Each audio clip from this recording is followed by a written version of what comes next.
It's the Dynasty front office, and we are building you championships one trade at a time. I'm your host, Jesse Schneeman, and I am here with the three best friends anyone has ever had, starting with my Major Mike Casper tonight. You're going first, Mike. How are you? Oh, sweet. I never go first. I I can't remember the know. last time I went first. I know. I kind of had to make it happen. No, I'm doing great, Jesse. I might be going back into the Army. So who knows? By the time we get our million subscriber, Lieutenant Colonel Casper might be Wow. might be here. Yeah. Lieutenant Colonel. Wouldn't that be sweet? There we go. And my main man, Chad Mendoza. How you doing tonight? Good. I'm not in the Army, so I'm doing great. And Exactly. You were. but I'm not. Yes. And yeah, so every day is a good day. And yeah, glad to be here with you guys. Talk some NFL running backs. Yeah, juicy stuff tonight. And the auspicious Austin Bell. How you doing tonight, Austin? I'm good, buddy. Preseason's going strong. No, knock on wood, crazy injuries, and it's gonna be fun talking about running backs. How are you? I'm great. I thought you'd never ask. I wasn't going to, but I decided. He's the only one that cares, Jesse. It's part of the show, Austin. Yeah, I was gonna change it up just to surprise you. Nah, we're only in episode 3, man. We got it. We have to build the brand. All right, fair I enough. wish Austin would have went first because I forgot what we were talking about, and I was like, can't wait to talk about. Wait, what is it? Austin usually goes first because it flows well. I love saying the auspicious Austin Bell.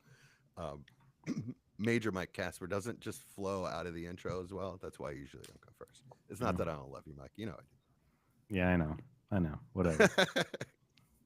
It's And not Chad, you. he It's never thinks about you going first. Is what I pretty much heard out of that. No, your I'm- response is garbage. Keep me second, please. me. Yes, always.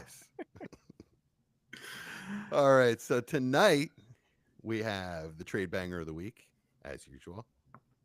And we're going to reveal our running back ranks, finally, our preseason running back ranks. And then we'll finish up with a little pop culture. This discussion will take a while. We're going 25 deep. We're going to talk about as many as we can. Okay, Chad. Let's hit it. Gosh.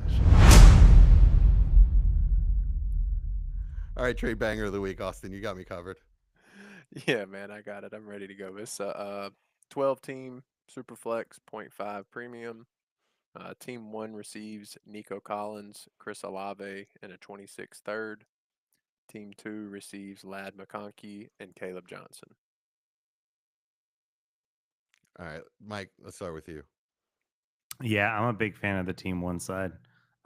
Just with the wide receivers. I don't know. I feel like I've been staying on Chris Olave more than probably anyone. Injuries are just getting the better of him. I think we've forgotten kind of how good he was early on in his career before he got injured.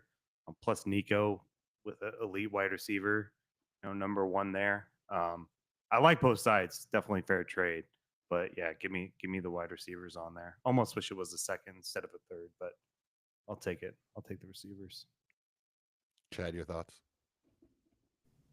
I like the lad, Caleb Johnson side. I mean, everybody knows I'm a big believer in Caleb Johnson, but for me, lad is as close to a sure thing as you're going to get for a second year player, in my opinion. Super safe wide receiver 1, I think.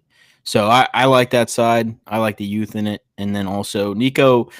I do like Nico if I'm a contender, but if I'm not. If I don't have the roster for him, he makes me a little nervous. He's not a guy that I just want to sit on at the moment. Maybe in season that changes.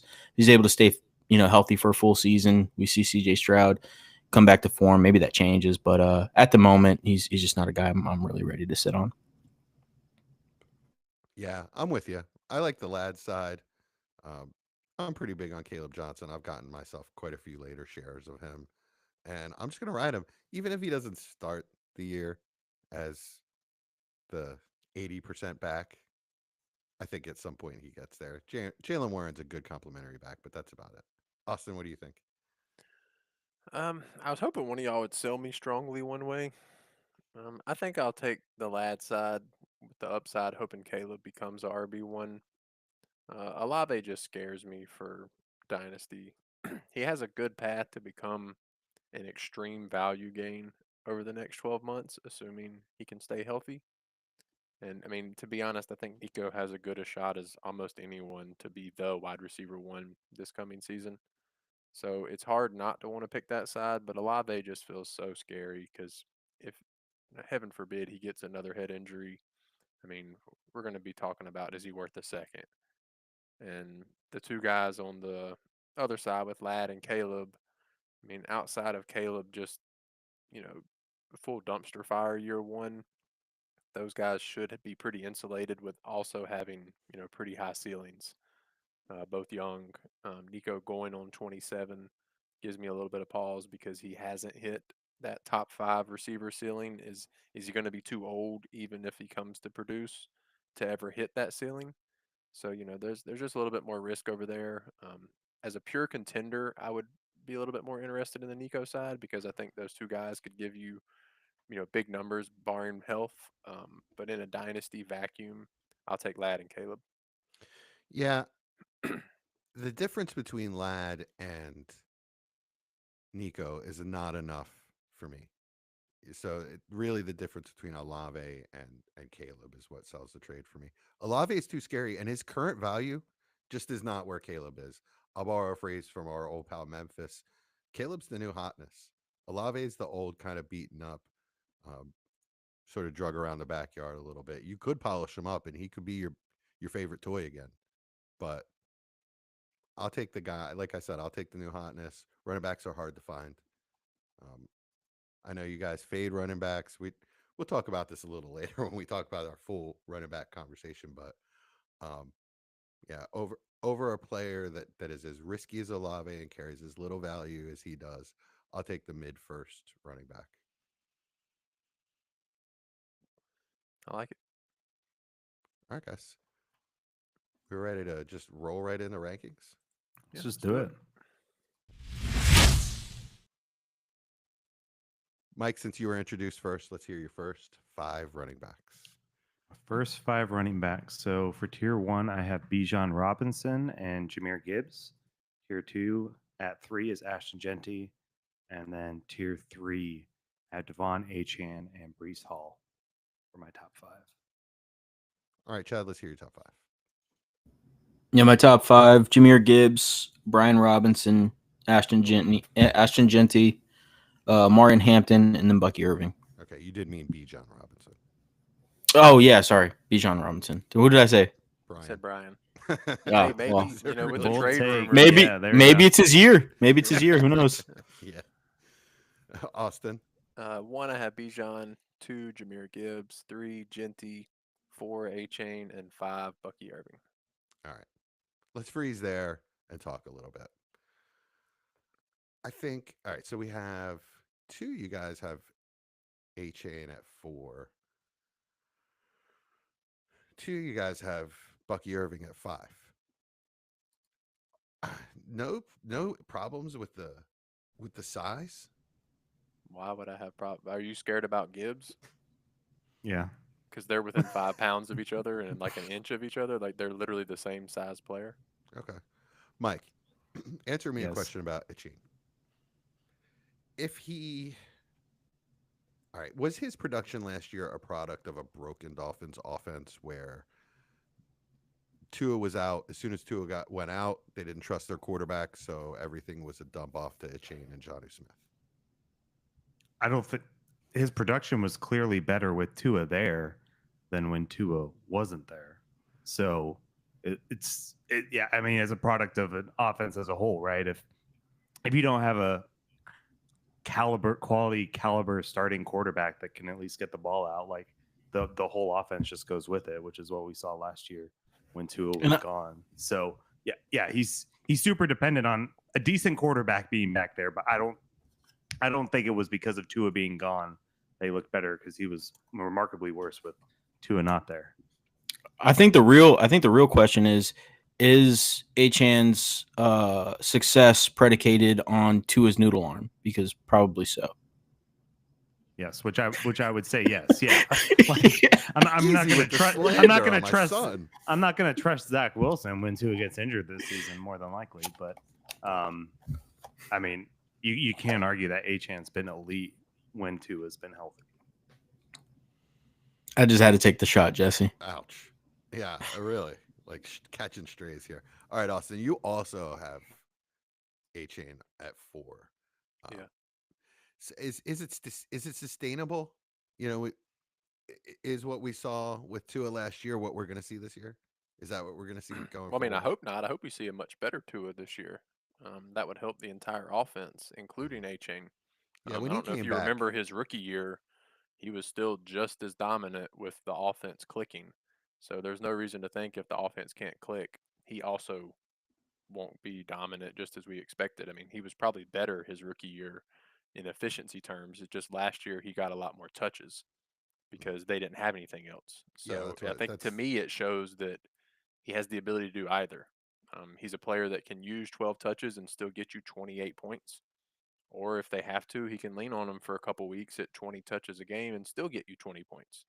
So, that with the age and just the explosiveness to be able to score 50 like he's done already, to me that puts him in the top 5, locked and loaded. all right. So Yeah, you he was a workhorse at A&M too. Just so you know, like they fed him the ball. I don't do a whole lot of college scouting, but when when I watch the Aggies, he got fed all the time. So, and that's against SEC defenses. I do think the Dolphins defense, like this is why I like it too. I think Dolphins defense is going to be one of the worst in the league, which Yeah, we like for fantasy, keeping right? up with Like, training camp stuff, like yeah. it, Have you seen it's their bad, defense? man. Like It's it's all the clips of their really defense are bad. horrible. Yeah, But that's like that's great for fantasy, right? You like yeah, high scoring games, shootouts, dump offs, right? Like yeah. that's what gets fantasy points. So yeah, I love that for HM. they ran Vic Fangio out of town, and this is Yeah, what because they're got them. stupid. Yeah, exactly. I'm pretty sure Mike McDaniel's the dead man walking, but that's Yeah, Yeah, I know if he that. makes it to mid-season at this point, the stuff that's been hearing out of camp, like I'll be kind of surprised. Yeah, he's a little too. We'll call it quirky. yeah. Yeah. All Yeah, right. So it's you compared him to Gibbs a little while ago, Austin. Which talent wise, okay, he's not quite there, but I mean he's faster, he's more explosive, which is hard to say. It's tough to say over Jameer Gibbs, but Gibbs typically shares with another running back, David Montgomery, to take a lot of the inside, um, tougher runs. Who's going to take that role for HA? I mean, it's either going to be Ollie Gordon, or Jalen Wright. I mean, for short inside runs, Ollie Gordon will be just fine. You're not asking him to be the full-time guy. Mm. You're asking him to get you 2nd and 2, so A Chain doesn't have to run up and get tackled by Derek Brown. I'm ta- That's what you're wanting. mm. I think we want. I think I want a little more. I think I want somebody to just take the load off of it, Shane, so we can see the 15 touch guy instead of the 20, 25, where you Yeah, start to I mean, worry he did about. pretty well on. I mean, I understand you're scared of the size. I get that, but Mm. I mean, with the workload he received last year, he played pretty much when they needed him. Okay. yeah. All right. You guys convince me. Let's move on. We talking about Bucky or no? We saving that? Yeah, let's talk about Bucky because I have the same. I have the same concerns with Bucky.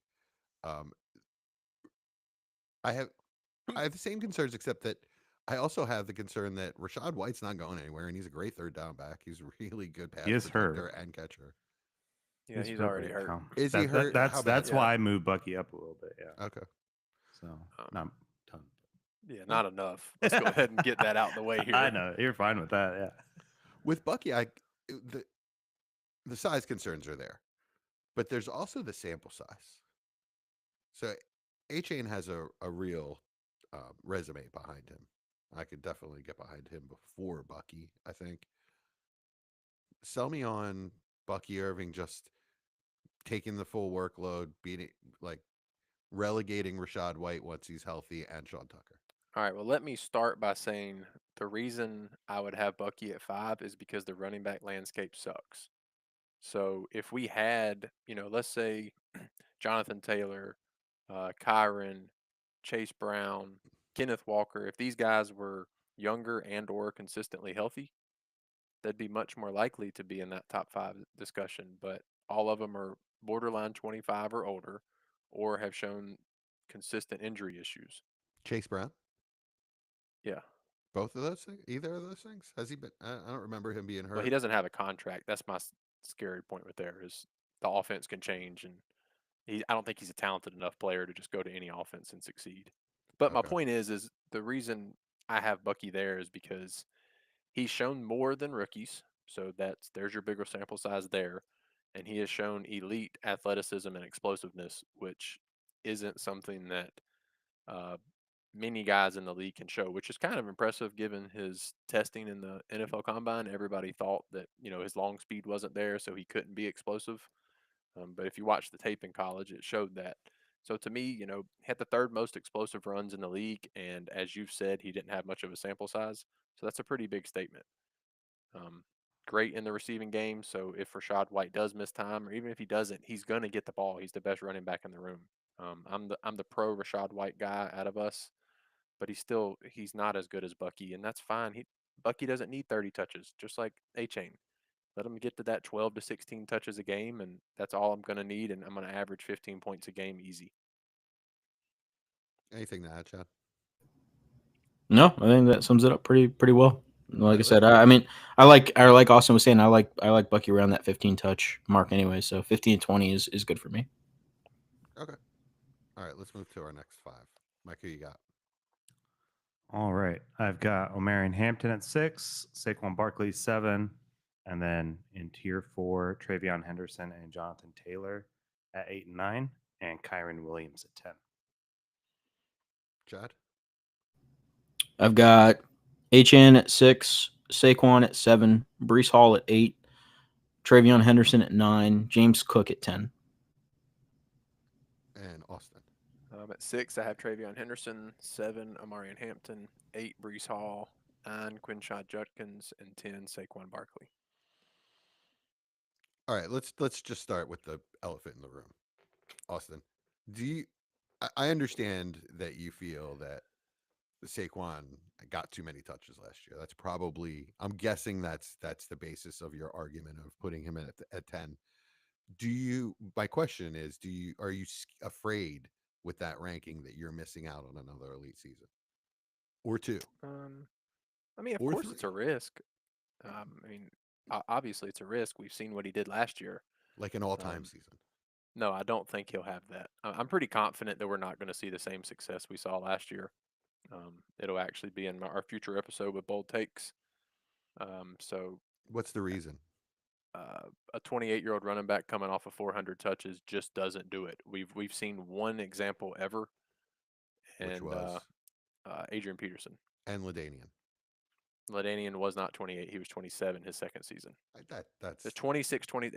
There's a splitting threshold hairs. there for a reason. It's because Mm. they don't do it when they turn 28 after that kind of touches. It just doesn't happen, and I wish it Well, I mean, would. you could easily make the argument though that Saquon is an outlier, right?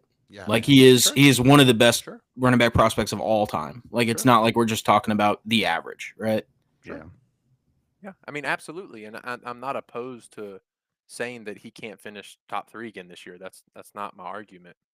But if I'm gonna take the difference between what do I have in between? I have 3 rookies that we were all extremely high on, and Brees Hall. I'm fine taking the risk on those guys who are all 24 or younger, who are going to give me what at least in the same tier of production over the next 3 years if I average it out, um, with hopefully less But you, dynasty explosiveness for but the you injuries. but you can't average it out. You got to Sure, take I it as can. a When I play Dynasty, I'm looking at a 3-year window. So if I don't get as good production year 1, that's but okay. For instance, Judkins. Let's say Judkins finishes, let's say he does similar to Bucky and finishes what, RB 12, 13. And let's say Saquon has another healthy year, finishing top 3. If I'm not mistaken, everybody but Mike has Bucky ahead of Saquon. So why can't these rookies, even if they have average years for what the type of prospects we're expecting, jump Saquon in Dynasty? So I'm just a year ahead of that. my prime example for this is Jonathan Taylor. The first 6 games of his career, he was basically nothing, and people were selling him in Dynasty at that point. It was a mistake. I didn't Yep. do it, but it was a Sure. mistake. And then he exploded, right? And if it takes that amount of time or longer for any of these rookies, you're missing out on a championship. Saquon Barkley is a league winner. But this is a vacuum. This isn't, I'm a top 3 team on a 12-team roster and I need to win a championship this year rankings. That's not how I do this. This is in a vacuum. So in a Well, basic, if I'm in a startup Saquon would be the 10th running back I chose Yeah. if I had my options. That's Yeah, how Well, I view rankings. I disagree. this is where rankings kind of fall short because when you're talking about a guy like Saquon versus a guy like Travion Henderson or Bucky Irving, like the variance in team situations is so vast, and like what you would do is completely dependent on your league, right? So there is so many teams that I have where I'm not giving Saquon up for Bucky. I was just not happening, right? And I have Bucky ranked higher. There, I can just off the top of my head, I have him in three leagues where I would not trade Saquon for him, no matter what. And it's just because I know what the buy-in is. I know what I need to do to win this league, and he has the potential to win you the league.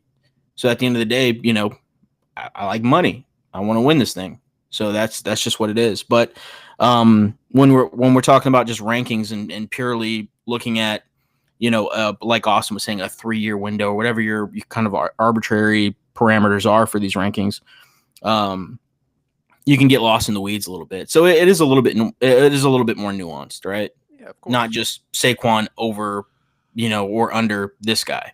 Understood, but when we're talking about a startup, sure, there's, I guess, a thought, depending on where you're drafting or how your draft is going, on how you want to build your team. But I think every time I'm taking Saquon over Travion Henderson, let's do Saquon versus Travion Henderson. That I don't agree with that. Yeah, there's not a I'm- single Yeah. time I'm doing that. Every time I'm doing that because I'm getting the value. I'm getting the value with the points now, right? And if it turns out that I'm not a contender, then I can just trade him for Not the for young Travion. players. That's the problem. I'll trade him for next year's new hotness, Jeremiah Love or whoever. Well, the thing is, you don't CJ Baxter, whoever. if for me, right, the reward of Saquon is having him on your roster if you're a competitor. Because let's say you're not competing and Saquon doesn't he's not that league winner the season that you have him, right? And your whole plan is, hey, I'm in the start off, I'm picking Saquon because I'm going to go in season and I'm going to sell him. That's not a guarantee that value is going to be there, right? No, Hold on. I'm not saying that's what you're saying. Let me finish my point. So Okay. what I'm saying is, if you are a like if you're competing, right, there's a certain point where you have Saquon, he is that league winner. You cannot buy him, and that's where the value is, right? Having him on a competing roster because you cannot afford him if you're competing, right? Yeah, I think part of the disconnect here also is that I assume, and maybe I shouldn't do this, that I assume people go into a startup with the same thoughts that I do, which are I'm going to win this league. Yeah, You know, and I normally think that I'm going to compete in every startup. Yeah, I pretty much never do a startup expecting to win year one, like really ever. And it's just because of how I like to draft. Because, for instance, with Saquon being my 10th guy off, and it's more of a futuristic opinion, but there's no reason that I don't believe that Henderson, Hampton, Brees, Bucky, A-Chain couldn't outproduce Saquon. I think all of that's possible. I think if you're going into a startup, personally, I mean, everybody does it differently, no right answer. But if you're going into a startup with an idea of what you want to do already, I think you're kind of missing the point here. Like you've got to look at what your league mates are doing and adjust to what you want to do. You can't go into every startup and saying I'm going to win, because there might be 10 other guys thinking the same exact thing, right? And then you're not taking advantage of anything. You're just going with the herd. But if everybody's trying to rebuild, then yeah, you might win this league very easily year one. Yeah, it's true. But yeah, that's why I have him at 10, and that's why I have him right beside JT. I think they're both two to three at most year window players that can do great for your RB1. But I would prefer the guys that are 24 or younger that I can get similar production. All right. Who else we got in this next? And I think that's it, right? Let's move on to our next 5. Mike, who you got? All right. They're all in the same tier for me in tier 5, but I got Judkins at 11, Bucky at 12, CMC at 13, RJ Harvey at 14, and Kenneth Walker at 15. And Chad? I got Jonathan Taylor at 11, Quinshon Judkins at 12, Kyron Williams at 13, Caleb Johnson at 14, and RJ Harvey at 15. And Austin. 11, I have Jonathan Taylor. 12, James Cook. 13, RJ Harvey. 14, Kenneth Walker. 15, Kyron Williams. All right. First question. Not to not to spend too much time on Bucky, but Mike, didn't you say you moved him up? Yeah, I did. Oh, okay. Yeah, he was at like 15. Oh, So with the okay. Rashad White injury, I moved him up a little bit. All right, that just Yeah, kind of surprised me a little. Yeah, I mean, we talked about it on previous shows and stuff. Just small sample size, late round guy, and against a bunch of bad teams, and he's not the best pass blocker. So, yeah, it scares the crap out of me to have him in top 5. And I will say, you put your money where your mouth is. You took RJ Harvey in a second for Bucky. So Yeah. it's not like you are just saying this. Like, you actually believe that that's where you were. Yeah, and I mean, it's interesting the way we were just talking like startup strategy, because that's like one of the few leagues where I was actually I am not competing this year, and I took as many draft picks as I could in the startup, got Bucky, and I'm like, hey, get the return, get extra picks, and I've got tons of cool youth. Got Jaden Daniels, all these young guys. I'm not trying to brag about my roster, but it's just like a way to do things. And sometimes when you get that third round guy, if he's valued at an RB5, like, yeah, give me a higher prospect than someone I'm pretty high on, plus a draft pick that's only going to increase in value as time goes on. Yeah, sure. Nothing wrong with taking your profit, man. Yeah. All right, Mike. Speaking of RJ Harvey, do you see him as an RB1 this year, like right off the bat, even with Dobbins there? No. No. Okay. No, So- no, but- no, it's RB1. No, I think he's definitely got that potential, right? With the, it just being the AFC, the division they're in, like it's gonna be a lot of really good games. But like, I think Sean Payton has his old ways, right? Like putting the guy on as the 5th RB on the depth chart, and right now all the talk is Dobbins is really good at pass pro, and so he's gonna be like the 3rd down guy until Harvey gets the hang of it. So I think it could take, really 6 weeks before we see big workload type of stuff, unless, I don't want a Dobbins injury, because as a Broncos fan, I love having both. But I think he's got a lot of really, really good potential. Okay. So what do you think you're going to get out of him year 1? What's your gut tell you? I think he'll finish as a top 15 guy. Okay. Yeah. Solid RB2. Yeah, high end 2. I think that's pretty awesome. Could be better. Who knows? Also, Bo Nix threw it to the running back more than like any quarterback in college. So, He did it a lot last year too. It was and Sean Payton has one of the check downs and Sean 20 plus Payton- yard passes. That was Yeah, all it was. Yeah, Sean Payton has one of the highest, rates to running backs as well. So there's, I mean, I'm not saying they're the same, right? But there's no reason they can't be the same as a Mark Ingram, Kamara kind of, 1-2, right? Same thing we see with Gibbs and, Montgomery that we were talking about earlier. Like, why couldn't it be the same? fair enough. All right, who else we got in this gang here? Chad, you're a little higher on James Cook than the rest of the guys. You with me, Yeah, Chad? just reliable. Just reliable. You kind of know what you're getting at this point. For me personally, so. Did you move him when he got the contract, or is that just where you had him at 10? I think I moved him like 2 spots or something. 2-3 Okay. spots. Yeah. So I actually moved him from 16 up to 12. I after moved the him from contract. 19 to 16. So 19 to 16. Wow. You're a little lower, but I think you're actually a tier lower, Mike. I mean, right? we talked about it in the past with just the jump in his touchdowns from last season. It's kind of wild, but yeah, I do like that he got the contract though. I was worried about that. One thing I really hate just when it comes to like any player is like off-season crap that keeps them off the practice field and from being with their team. I feel like, and I don't have any data in front of me, but I feel like they always get some kind of stupid injury early on, or it's just not clicking early on when stuff like that happens. So it's good that a lot of these contracts, with him, Kyron, that's happening now, because I hate that for players going into a season. Talk to me, Mike, about because I'm interested to know about the thinking behind the TD issue that you mentioned, because he did have a massive jump in touchdowns, but that spiked him from RB RB12, RB11 or whatever he was to like RB7, 8, right? I mean, it was a jump, but he was still an RB1 the season before without the touchdowns. I mean, and very similar production. Isn't like 10 plus touchdowns from any other season?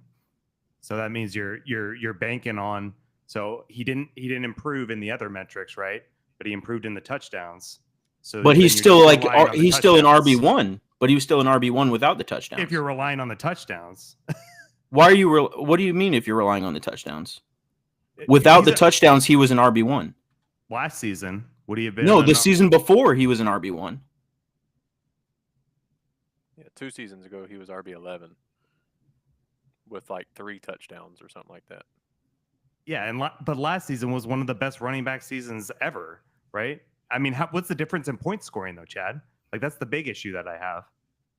It was 30 points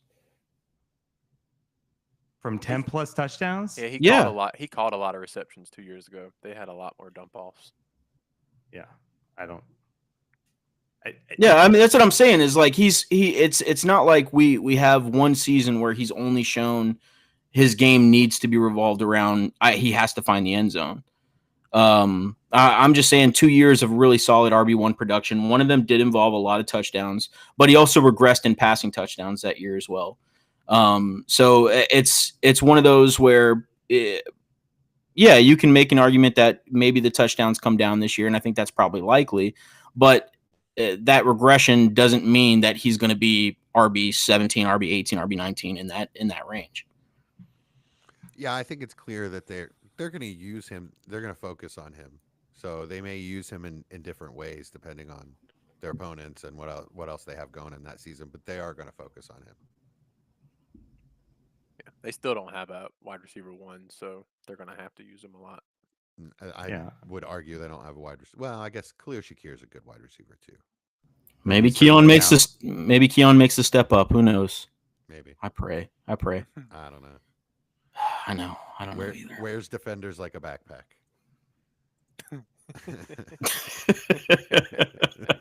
That's pretty good. All right. Let's talk about Kenneth Walker. So 15 and 14 for Mike and Austin, but Chad not in your top 15. He's just outside your top 15, but man, this is kind of a drop from last year. He's really fallen off. Talk to me, guys. Where are we at with Kenneth Walker? He can't stay healthy. He's just got to do it, man. Yeah. He's got to do it. Finish it. Yeah. Just need him to be healthy. That's all it is. The talent's obvious when you watch him play healthy. He just can't stay it. I mean, he's hurt right now. Yeah. Mm-hmm. I mean, it's nonstop, and it sucks because it's so obvious he is one of the better running backs in the NFL. He just can't stay healthy. I think he's a top 10 talent, but it doesn't matter. It doesn't matter. So Sharp, is it just mandatory that you have Sharp if you have Kenneth Walker, or are you just gonna say roll the dice on those 4 or 5 have to games? have another good running back if you have. Yeah, I'd rather just have a different guy that I believe in than Sharp. Yeah, but for the production that you'll get out of those 4 or 5 games, another running back would be a lot more expensive. If you pay a late second for Sharp now. I mean, but you have more than 2 good running backs on your roster. Sure. So like you have let's say a JT, and then you have James Cook and Kenneth Walker as your 2-3. Yeah. And as long as Walker's playing, he's in every week, and if he's not, Cook goes from flex into RB2, and as a championship team, you better have another flex play. Attrition is a bitch at the running back though. I mean, last year I think we got spoiled last year. Oh, we did, no doubt, and it's going to come. Unfortunately, most likely it's going to come back to reality. Yeah, we're going to remember how much the RB position sucks. Mm-hmm. I hope I don't think so. I pray it does. I don't think so. I think this is going to be the RB resurgence year. I think they're going to go crazy this year. Well, that was last year. Personally, the health. No, I'm was talking about crazy. I'm not talking about health. I'm talking about like we're gonna see RB production on a level we haven't seen in a very long time. Just from guys that it's gonna be really hard picking a top 10 next year. That's just my prediction. I hope so. I've been Yeah. tired of hating him. Yeah, I think Austin and I are really just talking about the health factor. Yeah, that's it's all it meant for me. It was is- unusually healthy last year. All right. It's a shame. I had such high hopes for Kenneth Walker coming into the league. I thought he could have been a top 5 guy. Outside of the health issue, though, I do think there are some issues with him not being able to sustain drives and being able to really like hit the 5-10 yard runs. Maybe a little boomer bust, I guess is what I'm saying as a Yeah, running back. he's a home run hitter. He was the same way at Wake Forest. Yeah. All right. Let's move on to our next 5. What do you got, Mike? Let's see here. I got James Cook at 16, Caleb Johnson at 17, Josh Jacobs at 18, Chase Brown at 19, and Derrick Henry at 20. Chad? I've got Kenneth Walker at 16, Chase Brown at 17, McCaffrey at 18, Jacobs at 19, and 20. I've got Chuba. Yeah. And Austin. 16, I have Caleb Johnson. 17, Josh Jacobs. 18, Chase Brown. 19, Christian McCaffrey. And 20, Juba. It's hard to argue with these guys in this range. It's sort of who you like. Yeah. I will say that I wish I could get Chuba higher. Yeah. But where? That's the problem. Yeah.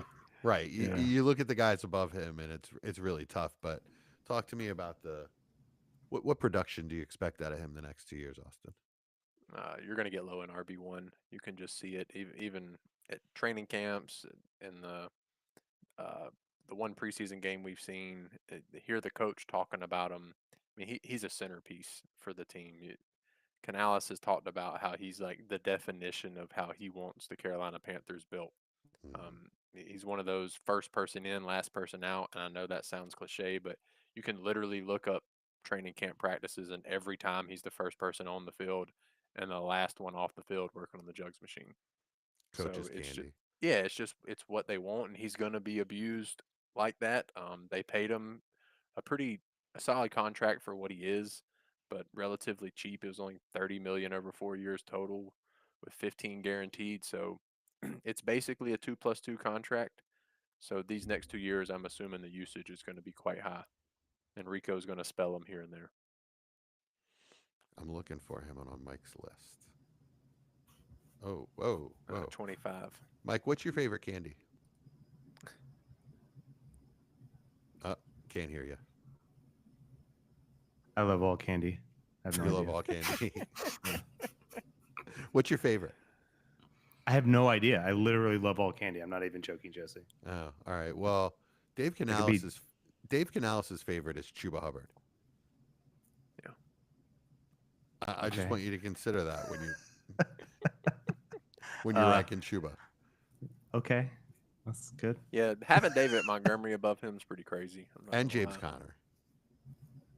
Yeah. I mean, well, Connor, I don't hate as much. Like, I understand in this short window, in a redraft league, I get it.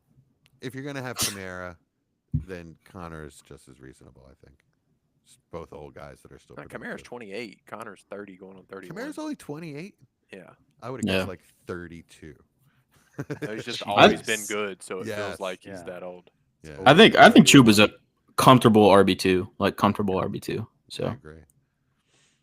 Would you pay a 26 first for him, assuming you're a playoff team? No. No way. It's going to be a bunch of quarterbacks next year. But I mean, I don't see him the same way you do. I don't see him as an RB1. I see it very unlikely he's an RB1. So Yeah, well, I said low end RB1, but yeah. yeah. Production wise, I see that. That's very. There's too many backs There's with too the many, with yeah. with the ones coming in this year. There's just too many good ones, that I think are just better than him. There's so many good ones. What else we got in this range?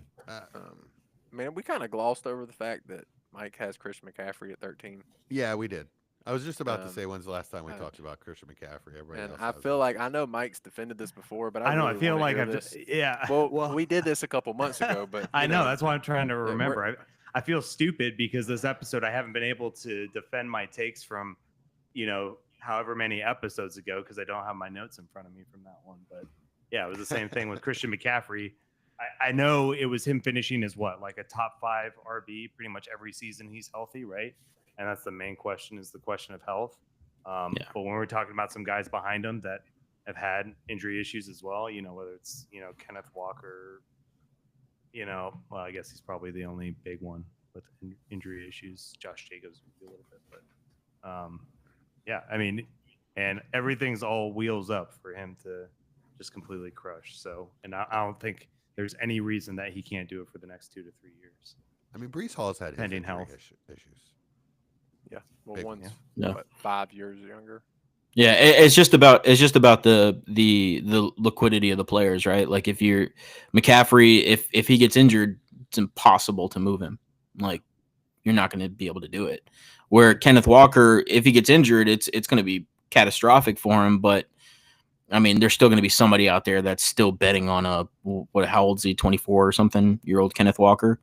So it's just about the liquidity at that point. If you buy McCaffrey for RB13 prices, moving off of him's going to be literally non-existent if he gets hurt. You're banking on he has to stay healthy. Like there's no ifs, ands, and buts. If both stay agree. healthy, big ifs. But if both stay healthy for 17 games, what's the difference in production, Mike? Between him and McCaffrey and who? Walker. Oh, like RB1 is, the ceiling always for McCaffrey. I don't Yeah. think RB1 is the ceiling for Walker. That's the argument. So to me, that's the argument. For if you're making the argument for You mean a floor? McCaffrey, Do you mean floor, Mike? Like you don't think Kenneth Walker's floor is RB1? Like his? No, Are you saying he No, can't like be an he RB? can't. I don't think Kenneth Walker has a chance of finishing as the number 1 overall RB in fantasy. Oh, as the my bad. I thought you said a RB1. Okay, No, I was like the okay, RB1. capital Yeah. RB1. yeah, Yeah. yeah, gotcha. Yeah. So that's the argument that Christian McCaffrey could be the best running back in the game. And if healthy, probably will be, especially considering what else they have, going for them there. They're going to be leaning on him and I go. hope they don't, because I don't mean- want him to get hurt. Yeah, and I just I'm want to see not- him healthy. They're going to want to get their money's worth. I mean, you're getting him for half the price of Saquon when he can finish, number 1 just as easily as Saquon could. That's kind of my argument there. So I was talking to Chad a little bit before we started about redraft. I started to do my redraft notes. I've got Christian McCaffrey pretty high. He's like the 6th overall player for me. I have him above Derrick Henry. Yeah, he was going at like the 1-2 turn for a while. So Yeah. I think people are gonna, if the training camp notes keep staying positive and he's healthy going into the season, I think he's just gonna keep creeping up in ADP. Yeah. I mean, I'd love a healthy season. He's so much fun to watch. Yeah. But like, Yeah. all it is the risk of injury with the dynasty value plummeting for me. That's the reason he is where he is. Yeah. I mean, it's been the same thing with Derrick Henry for years, and I sold off of him. Yeah, so but long Henry's ago. health wasn't really the issue. Yeah. It was just It the was age the is coming. The age. age is coming. Yeah. Henry's basically always been healthy, whereas McCaffrey, outside of 2 years, has about always been hurt. It just Yeah. feels too soon. Like, just give me a couple more out of this guy. Yeah, I agree. Yeah. I'd love to he's see had a it. baby too. Yeah, he He's did. probably not sleeping. Wow. He had a baby and it did make the news. It did. Hey, Brock man, Purdy your had one news, too. but Yeah. it had the news. He's not dating. Not Taylor Swift. Eagles news. Yeah. So All right, so let's. I think that's it. I think that's you guys. My joke went right over your heads. Chase Brown, I think, is pretty appropriate where he is, although above Christian McCaffrey. I see that I wouldn't do because there's a lot of things, Chad, that could happen to Chase Brown's situation that could plummet his fantasy value as well. What one I mean, spot. So what he's in his third year, and he was a second round pick, so he's got one more year under contract. yeah, but I mean, we're talking about If we're he doesn't talking get about signed by the Bengals, Austin was just saying he doesn't think that he's going to be the type of player that can, succeed on just any team in any situation. I mean, I just finished saying like my issue with McCaffrey is liquidity, is being able to move him. Chase Brown in season, I'm not worried about injuries, and if he does get injured, he's still like 23 years old or something. So I mean, I'm not worried about the contract. If I need to move him in season, I can move him in season. Okay, so that's far enough away that we don't have to worry about it. Yeah, I'm not worried about it right now. I mean, I don't have a ton of shares of him, but I mean, we're talking about what RB 17 and 18. Like it's pretty marginal difference there for me. Okay. All right, let's move on to our next 5. What do you got, Mike? Oh, are we doing past 25 or did we? Well, we're at 20. Oh, we're at 20. Oh, okay. Sorry. 21, Kamara. 22, Tyrone Tracy. 23, Montgomery. 24, Connor. 25, Hubbard. Chad. I've got 21 Kamara, 22 Tracy, 23 Mixon, 24 ETN, 25 Connor.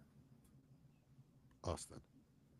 21 ETN, 22 Kamara, 23 Mixon, 24 Tracy, and 25 Henry. All right, so I know it's not in the show notes, but it makes sense with what we're talking about here. Hasn't Mixon already had that injury that killed his value, and shouldn't he be lower? I mean, until we see him missing the season, then I'm not really adjusting. We haven't heard anything in 3 weeks about the injury, which to me is better news than worse news, because he's not having surgery. They're not extremely worried in that aspect. And looking at the RB room, they're going to want him back because Nick Chubb looks like I'm running out there. And I haven't heard many good things about Woody Marks at this point, which is a little upsetting for, the little late round stashes we had. But and if you're Damian Pierce and you can't beat out Austin Bell for first team reps, then my point. Yeah. So yeah, I mean, for me at 23, if I knew anything more positive about Tracy, he'd probably flip Tracy. But Mixon's just reliable. He's just one of those steady. He's going to get 15 touches minimum if he's playing, and that's nice to have. All right. Sorry, I'm distracted by whoever's opening a Reese's peanut butter cup. I think that's in the Chad. background. Yeah, it's got to be Chad. The way that smirk is. Hurry's opening Pokemon packs. Who knows? All right, let's get back to the show notes. Chad, you're the high guy on Travis Etienne, but not that high. Man, what a fall. I'm the high guy. Are you? Yeah, I'm at 21. Oh, Austin. Yeah, you're right. Okay, Austin, you're the high guy. Yeah. Not that high, though. Mike, why does he suck? That's a good question because he has him at 31.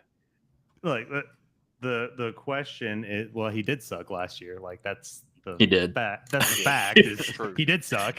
But also, new regime, right?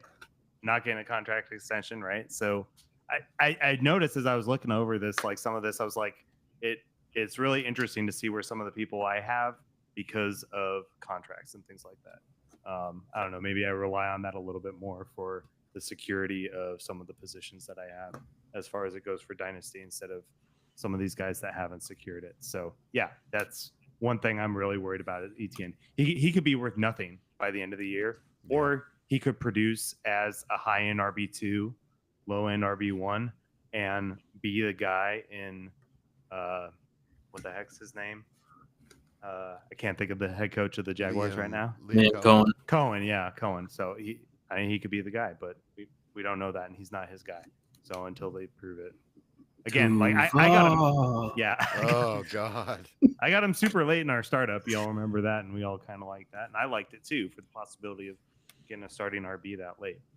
But yeah, point is he sucked last year, and with new with new coaches and stuff, lots of things can change pretty fast. Chad, what's the more likely scenario? I have no clue, man. I don't know. That Jacksonville Jaguars running back room is one of the great mysteries of the world right now. So I'm really looking forward to seeing how it shakes out. The reason why I have him at 24 is because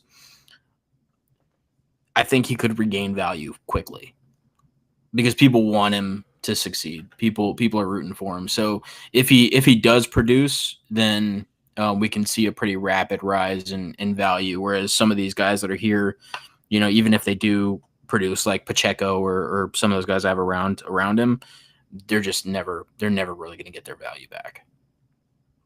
Pacheco's never getting his value back. No. No. Typewriter. I mean, I think maybe in season, but I'm talking about long term. Yeah. Unless he crushes it this year like crazy and gets a contract extension. No. Travis Same as Etienne's going to go there this offseason and kill his value. It's probably the best bet is him switching teams. Yeah.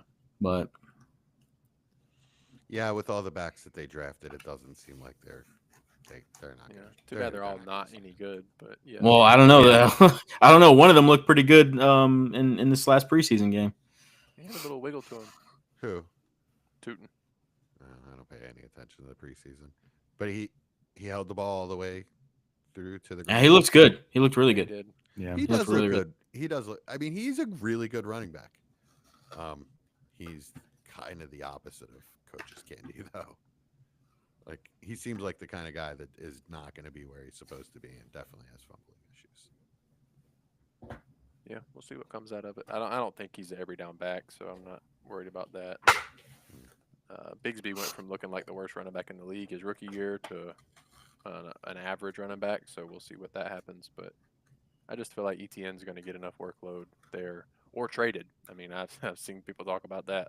Yeah. So, and a good thing about running back is it doesn't take as long to learn the system. So it's, hey, run through this hole. Yeah, it doesn't really take any time at all. Yeah, so if he does get traded to, Dallas or Kansas City or whatever it may be, I think he's talented enough player to take advantage of the opportunity. He's a pass catching back at his core, though, and pass pro can take some time to learn in different systems. I just think that's the least likely scenario. Running back trade in the preseason. I mean, it could happen. It's the new NFL. Anything can happen, but I guess I'm just old and trades don't happen in the NFL. Yeah, you are old. I agree with that. You are.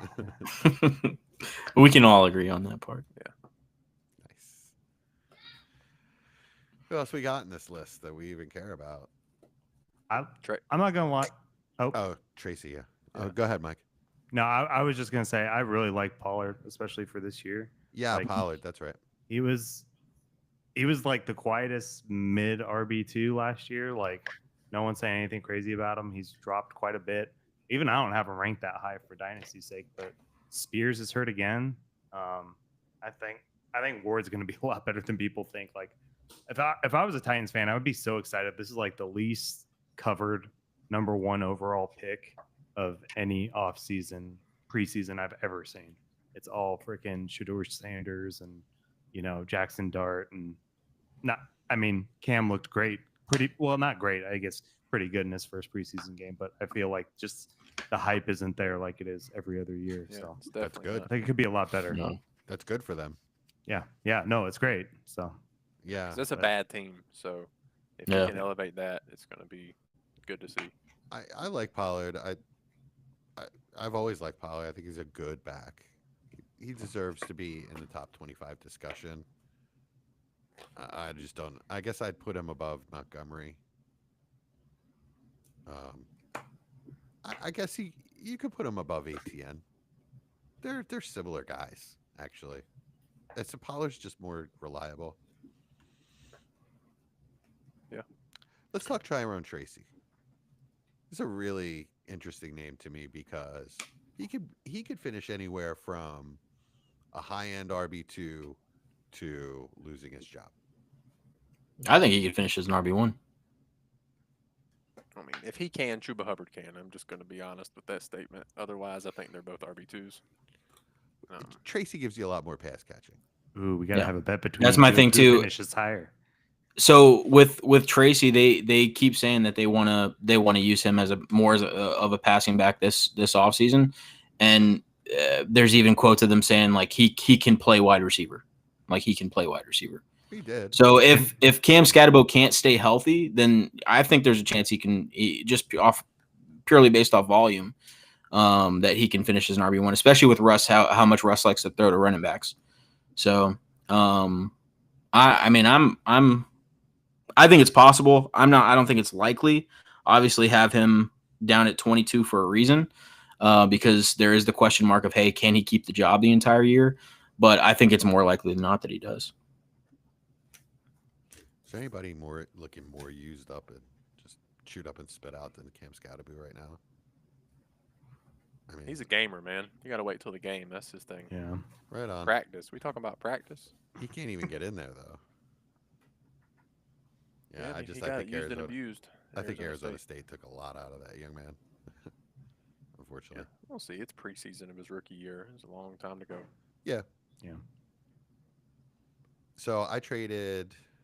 What's the trade I made today? I traded Matthew Golden and a 4th for Tracy and Scat. Give me your thoughts, Mike. You're the one that wasn't real vocal in our chat. Yeah, I watched a 3-year-old all day. That was super fun. But no, I mean, to get both of them like that, I think it's pretty even. But I just feel like the upside of Golden to be able to be the wide receiver one there, like I'd rather. I feel like that upside is more, and I kind of agree with Austin.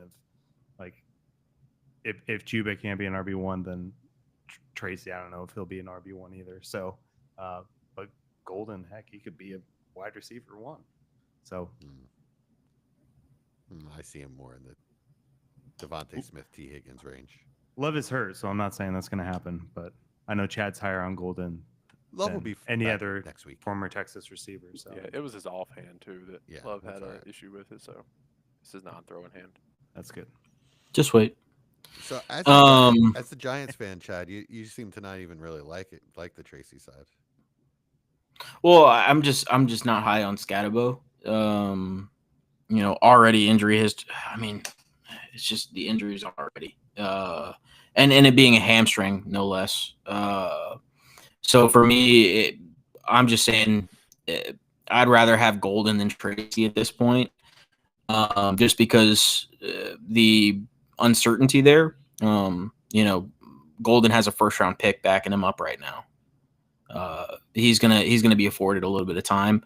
Tracy's not. Tracy's a running back, 0.1, where he can't struggle. Like you have to play well as a running back to keep your job if you're a 4th-round pick. Right, or 5th-round pick. I can't remember exactly what it was, but so it's really just about the situations.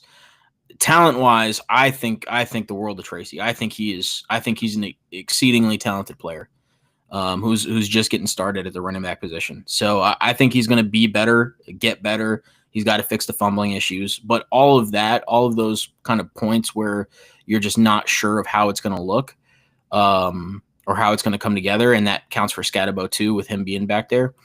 I'd just rather have the insulated value of Golden at this point. So this happened in our listener league, and I made the trade with Daniel Raff, Sun Devils. It was hard for him to give up Scat. In fact, I think he traded up to 205 to draft him, but I think he came to the realization while we were negotiating this trade that Scatterby doesn't really have that value anymore. But being a Sun Devils fan, I think it was really tough on him. That makes sense. Austin, what did you think of the trade? I'll take Golden every time. Okay. It just I don't think either running back has the ability to be a top 12 asset at the position, and I think Golden does. I think given what you just paid for Golden in majority of leagues, being somewhere between, we'll call it the 111 and 2.2 in most leagues. No comment. Please don't. Please don't. I don't want to school you on the pod just like I did in Texas. Oh my God. I ended up being told I was Austin's crazy girlfriend at the end. Hey, I'm the only one allowed to call her that, sir. Yeah, right. Do not. Well, she is apparently. But yeah, Golden's upside with the safety of being a wide receiver, one taken in the first round. It's just too easy for me to take that side. Yeah, the insulations. Yeah. For first round wide receivers. But if you need Lasts a a running while. back, and it's a very specific league, it's a relegation league. It's tough. Yeah. Yeah. Trades Plain and aren't simple, it's easy tough. in this league. Valuations are different. So Yep. we'll have more on the listener league as we go along through the year. It's a lot of fun. We started it last year. Awesome group of guys. Like I said, it's a relegation league, and more on that as, like I said, the season goes on. I'm going to brag about it. I sent 6 offers yesterday, and I got 6 rejections within 6 hours. So, it sucked. The rejections sucked. And, honestly, got 'em. every manager said, great offer, just can't do it. That this league's tough. I got to think about it, that kind of thing. And, getting that was really nice to hear, that I'm sending good offers. But it was really cool seeing in less than a day, I got responses on every offer I sent. I didn't say that. While it is fun, to watch you get this frustrated, I'm feeling hurt, that I wasn't able to reject one of those myself. Yeah, you didn't have the facilities. Oof. Well, Ooh. Austin's dealing with a lot right now. He's on the verge of relegation. True. He doesn't have a starting running back on his roster. That is also true. He's going through a really tough time. So we've And he's giving me prayers up. Giving me a hard time for trading 203 for two running backs. Oh, I didn't know that's how he looked at players' Oh, value. I didn't know he did 203, draft gosh. pick values We just- for players we in just September. Change their names to where they were drafted Austin now? just said he was 111 to 202, but I got him at 203, so I just kind of wanted to make Gosh. that point. Well, Gotcha. so when I traded, Bucky trade was what, 403 for 107 in the second? Yeah, you did really Thanks. well. You did really well. Good Mike. job, Mike. Whoever made that trade on Golly. the other end's an idiot. Yeah, right? What a moron. Yeah. All right. I think that's it. We're at for that on the hour, yeah, clock. we're good. Yeah. Let's get off the clock here and talk about what's been going on this week. I have a really good one, but I'm gonna wait. No, start us off. Yeah, start us off. All right. it. You guys know who Tim Robinson is? He's a comedian. Nope. Really goofy. Chad, you're not familiar? I probably know his face. I'm going to look him up now. No, I'm 32. He's your age. Oh. Oh, okay. Oh, My he's the guy that goes, I just "You sure assumed." about that? You sure about that? The Okay. Detroiters. Have you seen the Detroiters? Do you know what I'm talking about? No. Okay. Well, Tim Robinson was in a movie with Paul Rudd called Friendship, and you have to see this. It is just disturbing. I watch it with my wife, and she likes to take a couple gummies before we watch a movie now. So that's the mood she gets in right there, Mike. So she gets a little. We're talking about Haribos. Does Yeah. she take it because she has to watch the movie or because she has to spend time with you, Jesse? Oh my goodness, Because she likes Michael. candy as much as you, Mike. Michael. I do like gummy bears. Yeah, gummy So bears are great. and to me, it's just getting more and more disturbing the whole time, and he just keeps making decisions that. What do you mean by disturbing? Like, what kind of disturbing are we talking? Like Well, We're he a kid starts show. We're a kid show. he starts a graphic? friendship with Paul Rudd, and he just gets a little too familiar right away, and just starts to obsess, and it becomes sort of like an obsessive friendship, and then Oh. Paul Rudd tries to break it off, and that doesn't go well, and then the wife gets involved, and it gets real creepy, and my wife is just laughing her ass off next to me the whole time. And she's So is like, that what "What?" you enjoyed about it? Or was Yes. the movie good? No, the movie itself, I love the tension that it built, and I thought, like I said, it was disturbing. But it never really goes like off the rails to the point where you're like, oh my God, that could never happen. That's ridiculous. But she's like laughing her ass off next to me, calling it a dark comedy the whole time. It was a lot of fun. Yes. What do you guys got? I started watching the second season of Twisted Metal on Peacock. Ooh. So I just love playing the games as a kid. I don't feel like the show does it a lot of justice, but they finally in season 2 they finally embraced how the game is with the competition and stuff. So there's 2 new episodes, and I have a feeling I'm going to stay up tonight watching them. Finally, something we share. I grew up playing Twisted Metal too. Twisted Metal Black was the only one I played, but yeah, Twisted Metal Black was it. I tried to go back and play Twisted Metal Black. Don't go back and play things that you really, really loved as a kid and don't remember that well, like currently, because it's not as good. It's not as good as you think it is. Really? Yeah, I was bored after like 10 minutes. I loved it. I played Star Fox. Yeah, when not everything. Like not everything. I'm just saying it's a risk. Like if you don't remember like it vividly and you go back and you play it, it's a risk. That's why I'm afraid to play GoldenEye.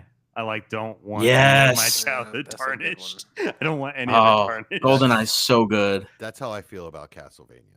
I don't want to go back and play the first Castlevania. Yeah. Just keep the good memories you have. Yeah. Or what was it? Wolfenstein, I think it was called. Wolfenstein, yeah. Wolfenstein. I will say the first emulator I downloaded and got like all these old Atari and Nintendo games, I was so disappointed. That's when you realize you've lost all your imagination. Yeah, and life sucks now. Yeah. One of the card stores here in town has a arcade machine of NFL Blitz, and I was like, "Oh man, I love this thing!" And I saw it, and I was like, "Gosh, this is so awful! Like 1st and 30? What are we doing?" Like, oh man, but yeah, such nostalgia, man. You guys remember NFL Street? Oh yeah. I think that's the one I'm thinking of. Oh yeah, Ricky where Williams, you could check people out of bounds off the boards, and that's what I was thinking of. With Blitz, once the play was over, you could just keep slamming on top of them and stuff. NFL Street was like the under the leg passes and all kinds of crazy stuff like that. Play on the beach and weird and basketball.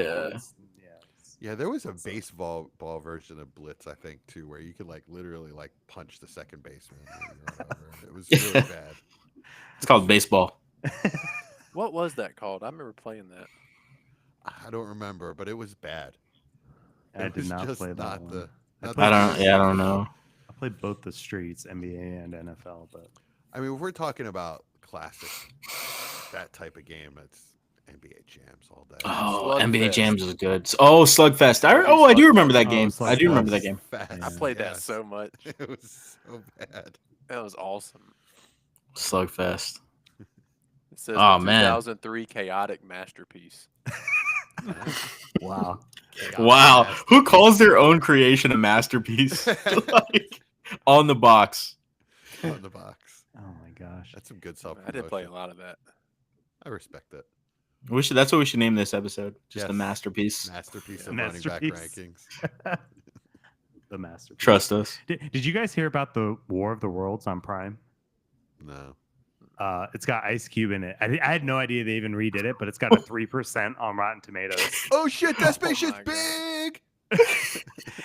Apparently, like, there's a whole, because it's made by Amazon, there's a whole scene where it's like walking him through a drone delivery on Amazon.com to get a flash drive.